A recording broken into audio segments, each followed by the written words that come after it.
Well, happy almost Halloween. Yeah.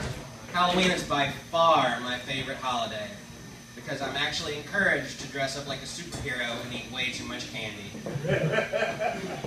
It's also the best time of year if you want to get really drunk while wearing a mask.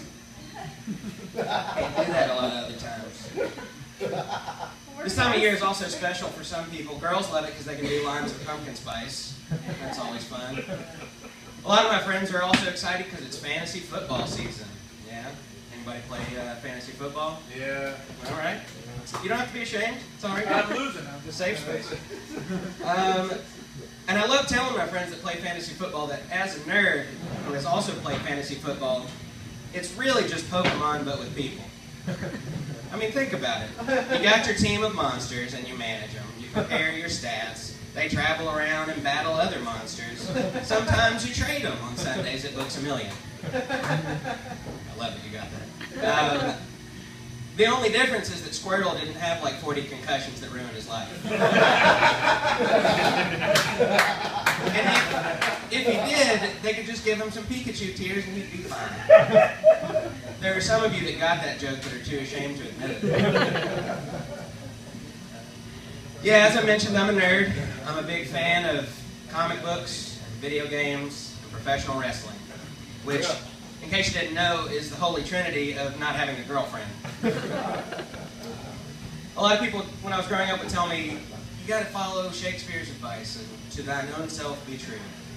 But what they didn't tell me was that by doing that, I'd spend less time with attractive women and more time with sweaty, heavy-set men in cosplay debating the timeline from Terminator.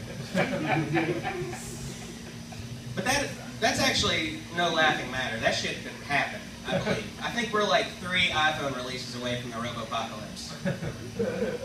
I think we're going to eventually be at that point where it's like, yeah, it's not ideal that the robots are our overlords and they harvest our thermal energy, but this thing takes great selfies. The technology that really scares me, though, isn't the phone, it's the iPad, the tablet. Because now I have one piece of futuristic sci-fi technology that I use, to access the world's news and information, to real-time talk with friends and family all over the world, to access thousands of hours of movies and games, and TV shows and stuff, and to look at horrible, horrible pornography. And the fact that that all happens on one screen just really, really freaks me out. Although, after living in a one-bedroom apartment for about 1.5 years, porn has kind of lost its luster. I look at it more like a girl looks at Pinterest now, or Pornterest, if you prefer. Oh, I love what she did there. That's fantastic. I love that. And don't even get me started on the logistics of using a touchscreen with lotion. You ever wake up and think, I don't know who I need to talk to about this, but there's been a mistake. Someone sent me an adult life by mistake. I am not qualified to operate one of these at all. At this point now, if I get a care package from my mom or my grandmother or something, it's more like a refugee aid drop. It's got like food and medicine and clothes in it, and pamphlets about Jesus. Really. But yeah, I live here in Plaza Midwood, which is sort of the center for hipsters. And hipsters and nerds, we're allies. We get along because we have to.